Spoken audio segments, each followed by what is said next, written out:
Narito na nagbabagang balita sa oras na ito. Nakatakdang bumisita sa bansa si U.S. Secretary of State Hillary Clinton sa darating na Nobyembre 12 hanggang 13. Ito upang makipagpulong sa mga senior Filipino officials kaugnay ng U.S.-Philippine Treaty Alliance. Nais rin daw ng sekretarya na personal na makita ang naging pananalasa ng mga nagdaang bagyo sa bansa.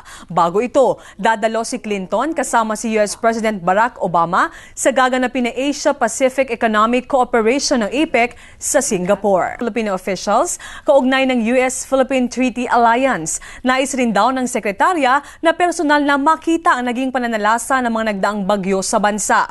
Bago ito, dadalo si Clinton kasama si U.S. President Barack Obama sa gaganapin na Asia-Pacific Economic Cooperation ng APEC sa Singapore. Filipino officials, kaugnay ng U.S.-Philippine Treaty Alliance, nais rin daw ng sekretarya na personal na makita ang naging pananalasa ng mga nagdaang bagyo sa bansa.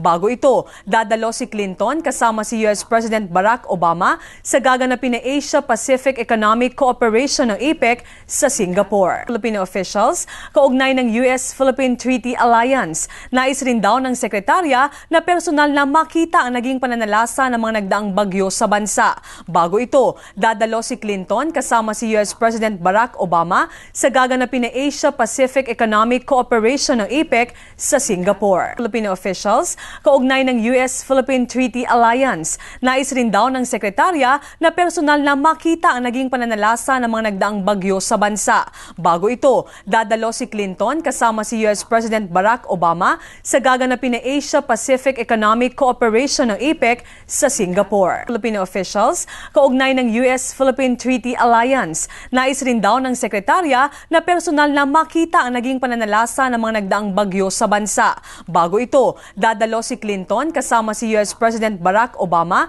sa gaganapin na Asia-Pacific Economic Cooperation ng APEC sa Singapore. Filipino officials, kaugnay ng U.S.-Philippine Treaty Alliance, nais rin daw ng sekretarya na personal na makita ang naging pananalasa ng mga nagdaang bagyo sa bansa. Bago ito, dadalo si Clinton kasama si U.S. President Barack Obama sa gaganapin na Asia-Pacific Economic Cooperation ng APEC sa Singapore. Filipino officials, kaugnay ng U.S.-Philippine Treaty Alliance, nais rin daw ng sekretarya na personal na makita ang naging pananalasa ng mga nagdaang bagyo sa bansa. Bago ito, dadalo si Clinton kasama si U.S. President Barack Obama sa gaganapin na Asia-Pacific Economic Cooperation ng APEC sa Singapore. Kita ang naging pananalasa ng mga nagdaang bagyo sa bansa. Bago ito, dadalo si Clinton kasama si U.S. President Barack Obama sa gaganapin na Asia-Pacific Economic Cooperation ng APEC sa Singapore.